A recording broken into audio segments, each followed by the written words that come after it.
Hey, what's good, y'all? Welcome to Making It, the series about creators, community, and what it really takes to succeed.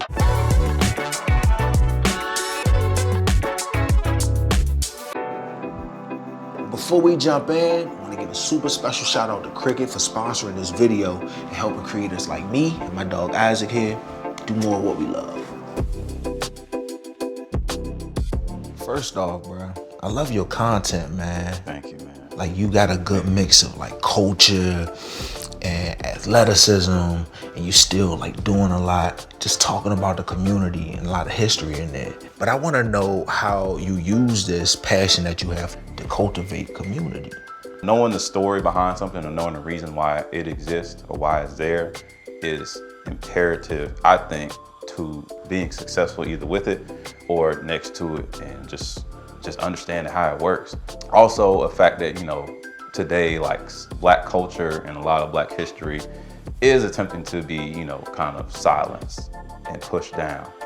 I don't want people to forget the value that Black history has. You connecting kids to history, to culture in a way that's so visual and so captivating that they can probably see themselves. And I'm from the projects in DC, bro. I ain't never seen nobody do band nothing. And then when I stumbled upon your page, I could absorb. I went to a HBCU too, and we ain't had no band, you know what I'm saying? But I could absorb that part of the culture in a different way, and I felt close to it. So you're doing it. Like, that's how you build community. You got the youngins seeing you, aspiring to be like you. You got the old heads seeing you, being nostalgic. And that's the bridge between two generations that probably wouldn't connect otherwise. So yeah, you doing the thing, bro. I appreciate you saying that, because I do have moments where, like, I don't feel like, not that I'm not it, but it's like I'm not portraying that as well as I could be.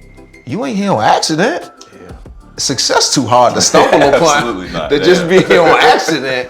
You know, you here on purpose, bro. So I had to practice owning that, and I ain't gonna sit here and act like I just got it, like I can harness it whenever I want. I got my moments of doubt too, but it's just a constant reframing and constantly reminding myself, having that other voice in my head too, to make sure the negative one isn't the only one yelling. You follow that passion, man, that got you here. Man, we talking a lot. I want a beverage. You want a beverage? Yeah, if you could. Yeah, I don't definitely want mine. Let's go get a beverage, man.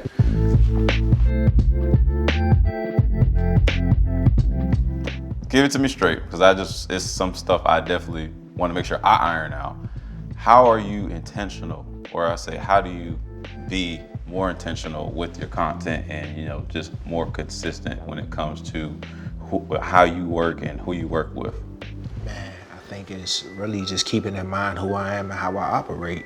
I think the thing for me that's real liberating, Isaac, real talk, bro, is the same person I am on camera, I am with my family, I am with my friends, I am with strangers.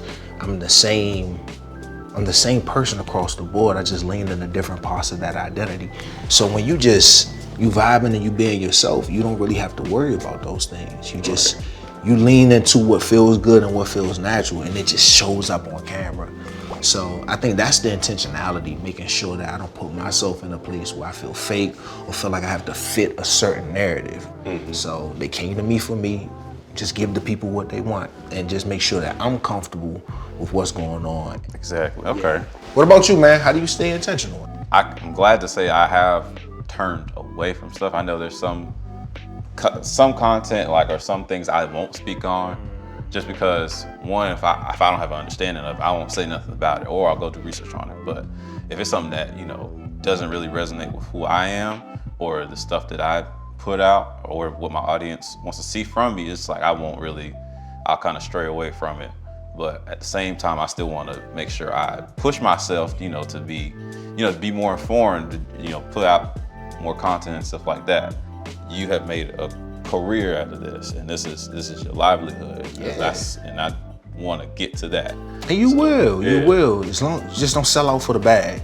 You know what I'm saying? Right. Don't sell out for the bag. It's shiny and it looks good, and you can pay all your bills with that bag, but you lose your audience's trust, you lose your credibility, and you kind of lose a little bit of like sense of self. You know, you lose touch of who you are and what you came into it for.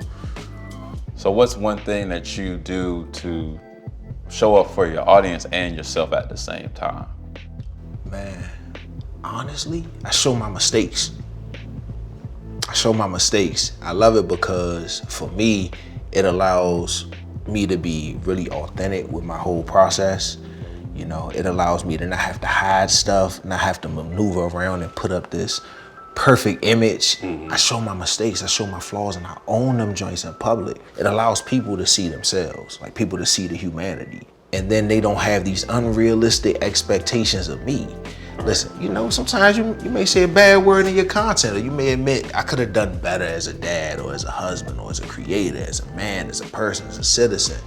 Putting that out there just allows you not to break your neck falling off a pedestal that you ain't even ever put yourself on.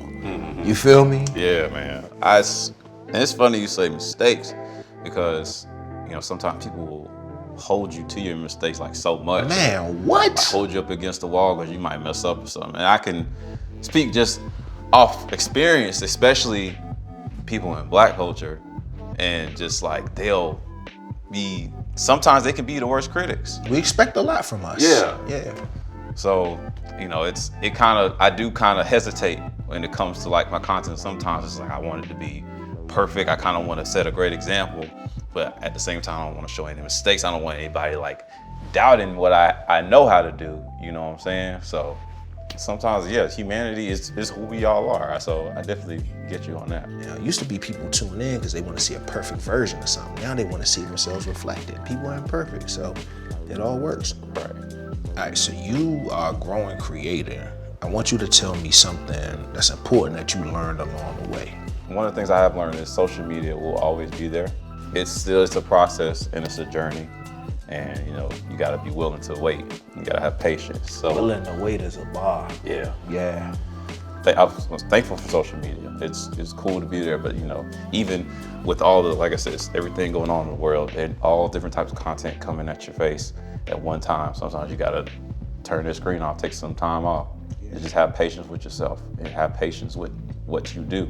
That's probably the biggest lesson I learned, man, is it's always gonna come at you at 1,000,000 miles per hour. Control what's coming at you. You know, social media is something I do. It's not who I am. You know, a creator is what I do.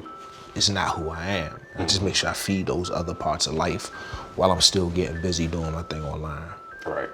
All right, that's gonna be it for us today, but make sure y'all check out the next episode of Making It, where we talk about unleashing your creativity while still staying true to yourself. Catch y'all next time. Y'all be good.